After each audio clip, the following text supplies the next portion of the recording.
हिमाचल प्रदेशના મનાલીમાં પણ ભારે વરસાદથી વિનાશ વેરાયો છે ત્યારે બિયાસ નદી હાઈવે પર વહેવા લાગી છે અને આલુ ગ્રાઉન્ડ ગ્રીન બેરિયર પાણીમાં ડૂબી ગયું છે।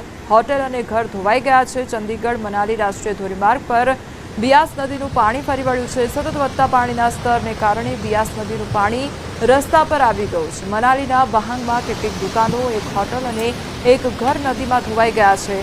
આ દરમિયાન મનાલી કેલોંગ લેહ રૂટ પર સમાહાન નજીકનો રસ્તો ક્ષતિગ્રસ્ત થયો છે।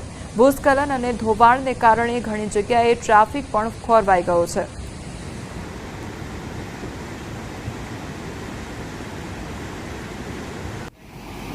હવે વાત રાજસ્થાનની કરીએ તો રાજસ્થાનના જાકર ગામમાં આજે ભારે વરસાદને કારણે નદી નાળા છલકાઈ ઉઠ્યા હતા અને પાણીના પ્રવાહમાં એક કાર સવાર ફસાઈ ગયા હતા। ત્યારે નજીકમાં ઉભેલા લોકોએ દોરડું ફેંકીને ડ્રાઈવરને બહાર કાઢ્યો અને ક્રેન લાવીને કારને નદીમાંથી બહાર કાઢવામાં સફળતા મેળવી હતી।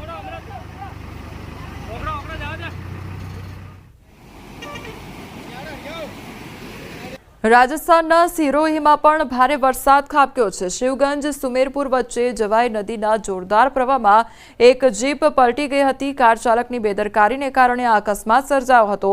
કારમાં સવાર દંપતી ફસાઈ ગયું હતું અને ઘણી મહેનત બાદ તેઓ બહાર નીકળી ગયા। માહિતી મળ્યા બાદ પોલીસ ઘટનાસ્થળે પહોંચી અને ઘાયલોને સારવાર માટે સરકારી હોસ્પિટલમાં ખસેડવામાં આવ્યા હતા। રાજસ્થાનના હિંડોન શહેરમાં સતત વરસાદ અને પંચાના ડેમના 4 દરવાજા ખોલવામાં આવ્યા છે। હિંડોન ગંગાપુર રાજ્ય ધોરીમાર્ગ સતત ત્રીજા દિવસે પણ બંધ રહ્યો છે। કાટકડ ગામના કોઝવે પર લગભગ 2 થી 3 ફૂટ સુધી પાણી ફરી વળ્યા હતા। કરૌલીના પંચાના ડેમમાંથી 4 દરવાજા ખોલાતા ગંભીર નદીમાં પણ પૂરની સ્થિતિ સર્જાઈ છે, જેના કારણે કાટકડ ગામના પુલ પર 3 ફૂટ પાણીનો જોરદાર પ્રવાહ જોવા મળ્યો। બુંદી જિલ્લામાં સતત ભારે વરસાદ બાદ મેજ નદીમાં પાણી સતત વહી રહ્યું છે। મેજ નદીમાં પાણી વહેવાને કારણે નદીમાં પૂર આવ્યું છે, જેના કારણે લાખેરી મેજ નદી પરના પુલ પર હજુ પણ લગભગ 7 થી 8 ફૂટ પાણી વહી રહ્યું છે। કોટા ડોસા